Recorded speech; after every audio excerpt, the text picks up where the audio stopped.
Today's episode of the Read Pile is brought to you by Audible.com. Get a free audiobook download and a 30-day free trial at www.audibletrial.com/nerdupmedia. Over 150,000 titles to choose from for your iPhone, Android, Kindle, or MP3 player. I'm Elle, and this week I'm doing the show topless. And I am the sus man, Rick Sussman. That's funny. See? And you are watching the Read Pile. I do the lame jokes. It's the week of June 3rd, and here's some comic book news you can use. Okay, so for those who do not wish to be spoiled, there was a big thing that happened in this week's Star Wars. You and I aren't reading Star Wars, but we read the news. So we know that this happened. So if you don't want the Star Wars spoiler, because I know some of you watch our show before reading your read piles, you could skip ahead, give it 3 or 4 minutes. If you see us standing here, just keep scrolling until you see her sitting in front of the boxes. That's a good sign. Okay. That's how the show works. That's true. Okay. That should be enough time. Okay. They introduced, in this week's issue of Star Wars, a brand new character. Now remember, this is Star Wars from Disney. Jason Aaron is writing it. This is in canon. Yes. So if it happens in the comics, it's legit, yo. They introduced a new character. Yes. Her name, I'm going to mispronounce it, but that's fine, who cares? Because how do you pronounce something that's on paper? Sena Solo. Han Solo's very much married to, but currently estranged wife. Now remember, this is happening just after they blew up the Death Star the first time. So, like, he's got, dagger eyes all over Leia and everything, and they're sort of getting together, but he's kind of married. Dude, what you think about that? You know what I think? I think it was a pretty good idea, because guess how many people are going to want to read that now? If the book didn't have enough going for it already, being that it's in canon Star Wars stuff, and there's thousands of us nerds who love us some Star Wars. We're more Star Trek kids, but the Star Wars stuff is still very legit and very honest and very much money. So, yeah, people are going to be buying these books, huh? Yeah. However, there's been some backlash. Of course. Because Han would never stoop so low. But you don't. To do something that like was, oh my god. Now I can't even respond. Here's the thing. You don't know why. What happened with their marriage? Yeah. What's going on? There's been some What debate. happened with them? What's the deal? Yeah, what's the deal? I mean, you gotta read to know. Right. You can't judge it until you know the whole story. Remember, you heard Elle say this. You can't judge something until you've already read it, or I suppose watched it. Oh, damn. Don't pay attention to my reviews. You ready to review No. some? Yeah, let's review some comics. Let's delay it. Time for some comic book reviews.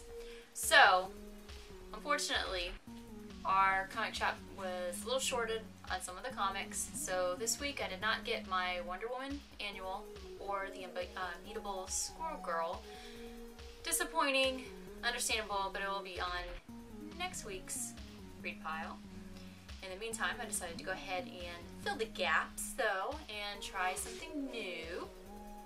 We had some number 1s, so interesting. DC's got some number 1s coming up, so definitely look at the list, see what's going on. I tried to begin with Bizarro number 1. I thought it would be fun. I was like, okay, this isn't going to be serious, but maybe a little, maybe something serious to it, but it's not going to be hardcore action, I would think. I guess I could just say I wasn't expecting much. But even that was too much. Because, I'm sorry, this is the first time, because I make myself read comics. I couldn't get past page 8. I'm sorry. I just stopped reading. I just stopped. Because I can't get past the way he speaks. It's one thing to watch it on an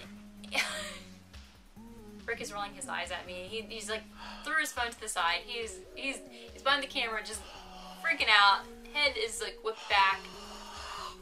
But okay, I'm serious. Trying to read it was giving me such a headache. Bizarro am imaginative. I could not. Bizarro am not imaginative. I know. I just. It's one thing to watch it on an animated series, and you're like, oh, yeah, you know, you just listen to it. But when you have to read it and you have to try to hear it in your head, it's just, oh my god. Oh my god. Okay, I'm gonna move on. Another, number one. Batmite. Okay, once again, I knew that this was supposed to be just something light, something fun. If you've seen any animated series that Batmite has been featured in, it's just something comical. You're not supposed to take it seriously. It's just supposed to be a fun little character. And I hate to make this comparison, you know, like Scrappy-Doo and Scooby-Doo.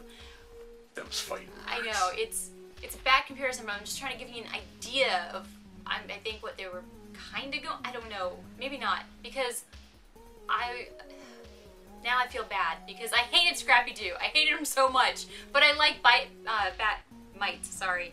I do. I actually do. Believe it or not. And this issue was pretty good, because I knew what to expect, and I was glad that it turned out how I wanted it to turn out. And it's pretty funny. He gets banished. I mean, when does he not? He gets banished, and he's got to come to our universe, and blah blah blah, and he gets thrown into some crazy thing that's going on, and now he's got to figure out how to somehow become the hero. He's just insane. It's great. So, highly recommended. I say, pick it up, try it out. Even if you don't know the character, it's something light, it's fun, it's a comical read, and you gotta have it on your read pile. You gotta have something lighthearted, or you're gonna go insane. Speaking of insanity, I did something on my read pile today.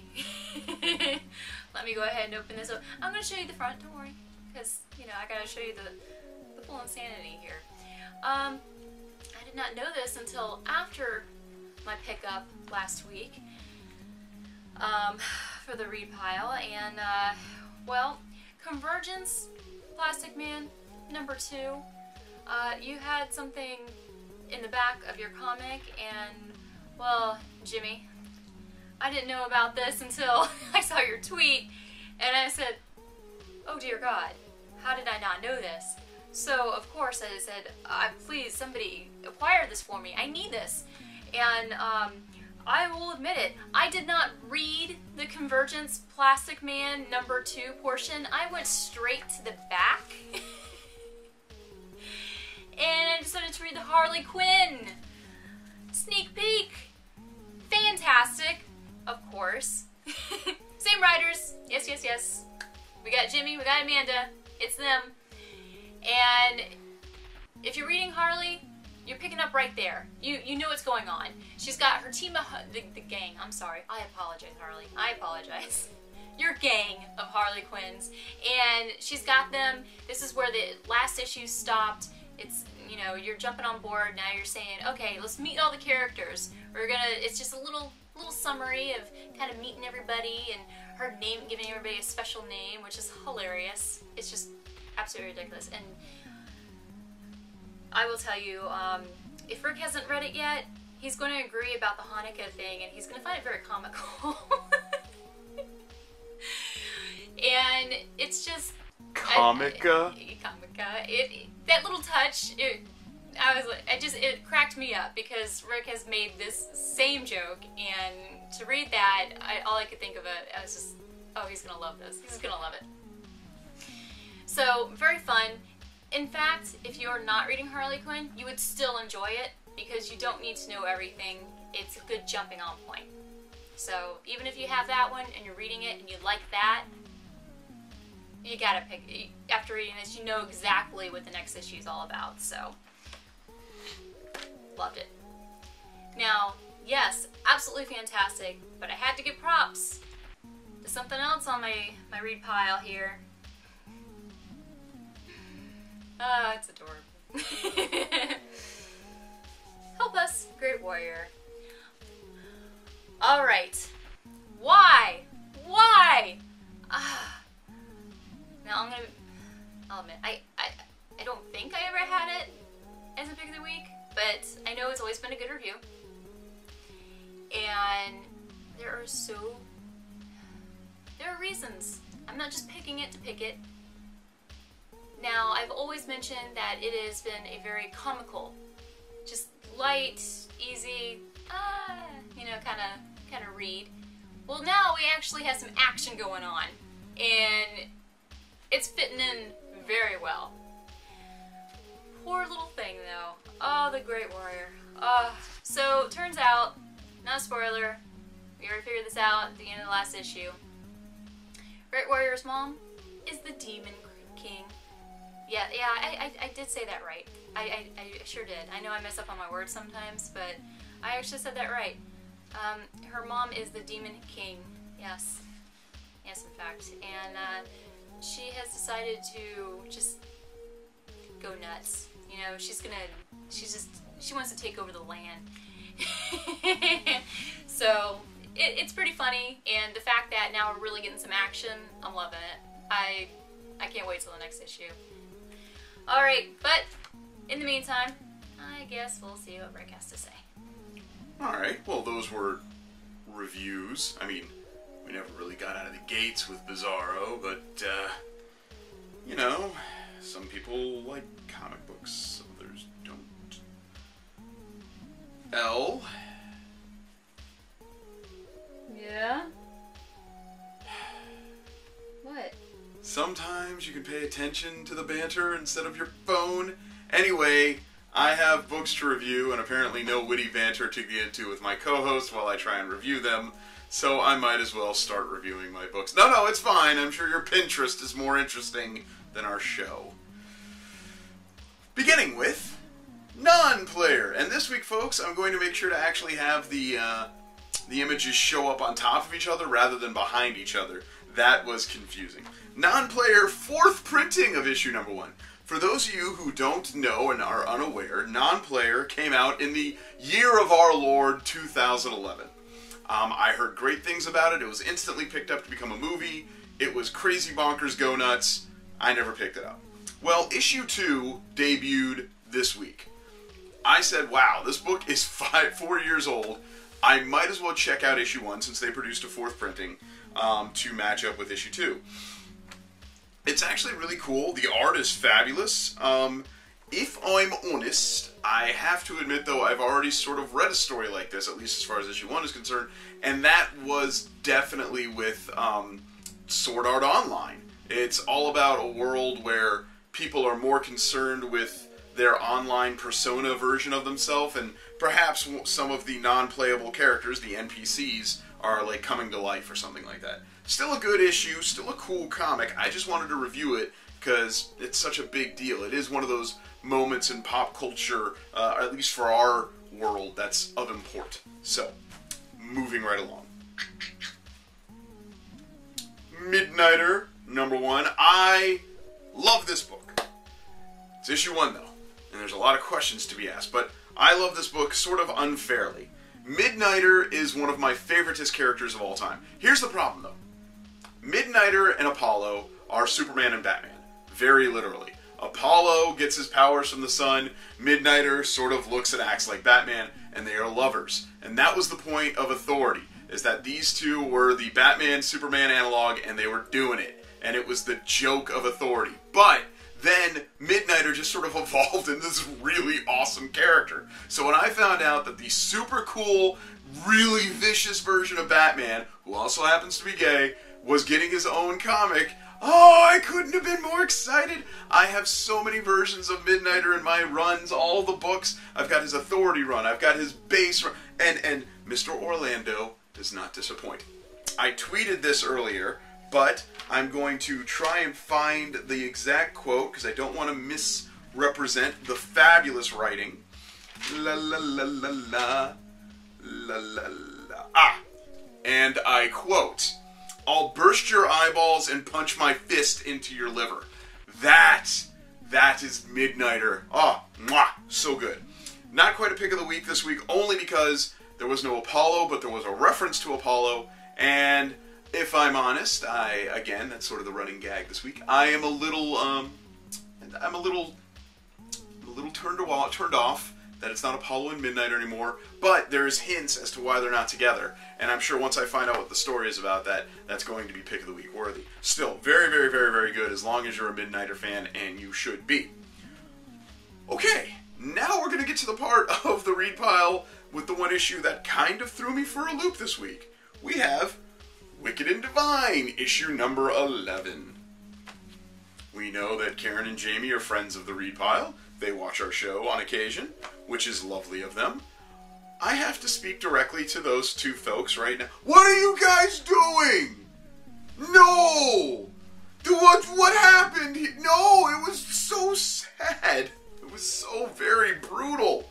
None more brutal than this issue. Oh my god, guys! That wasn't cool. No! And yes, spoiler free, but no! Oh, what an issue, though. I mean, it's so well drawn, and it's so beautiful, and a lot of mysteries are solved, and then I didn't need my heart anymore anyway, so yeah, just rip it out and throw it on the floor, it's fine. Alright, pick of the week time. Let's get the graphics spun up. Thank you, graphics. This is not going to be difficult to believe. My pick of the week this week, it's a Gail Simone book. Yes, we are very obvious. Swords of Sorrow issue 2. Remember issue 1, there was a lot of different storylines all going at once, so it was all these different worlds like converging or secret warring or whatever you want to call it. And I even made reference to that. Well, in issue 2, it mostly takes place on Mars between Red Sonja and Deja Torres, Princess of Mars. And it's awesome. They're back and forth. It's very reminiscent, of course, of the book that I just finished, Sonja and Conan, where you have these two awesome heroes and they're coming together and they're, you know, there's a lot of chatty Cathy talk, but I don't ever want to stop reading about these two. I don't know any of these characters save for, obviously I know about, you know, Red Sonja and I know of Vampirilla and things like that, but this book was making me laugh, it was making me excited, and the first issue kind of got my eyebrows to perk up. This one really got my blood pumping, and it was just a lot of fun and a lot of interesting, and I cannot wait to see where this little series is going. It's very, very cool. So, yeah, I mean, obviously it's going to be my pick of the week. For you, our loyal followers of The Read Pile, we have an awesome offer from Audible.com. Audible is offering a free audiobook download with a free 30-day trial to give you the opportunity to check out their awesome service. You can download some really great books like The Hobbit, the unabridged version from Tolkien. You can download Divergent, Lean In, lots of great stuff to check out. To download your free audiobook today, go to audibletrial.com/nerdupmedia. Again, that's audibletrial.com/nerdupmedia for your free audiobook. That's this week for the Read Pile. Rick, what's going on?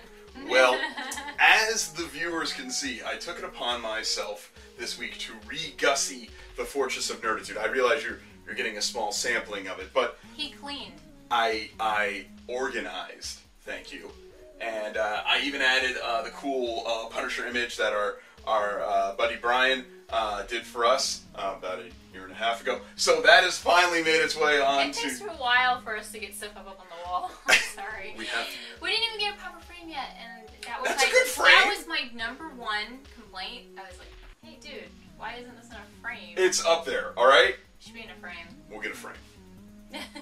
I'll get a frame for you, Brian.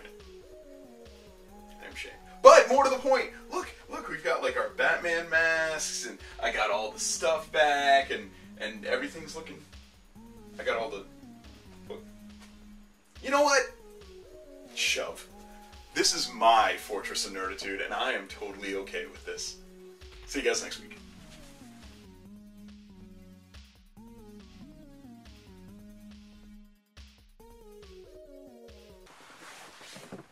Buster, you're adorable. Wait, he wants to wear it backwards. Sam Jackson. Buster, you're looking awesome.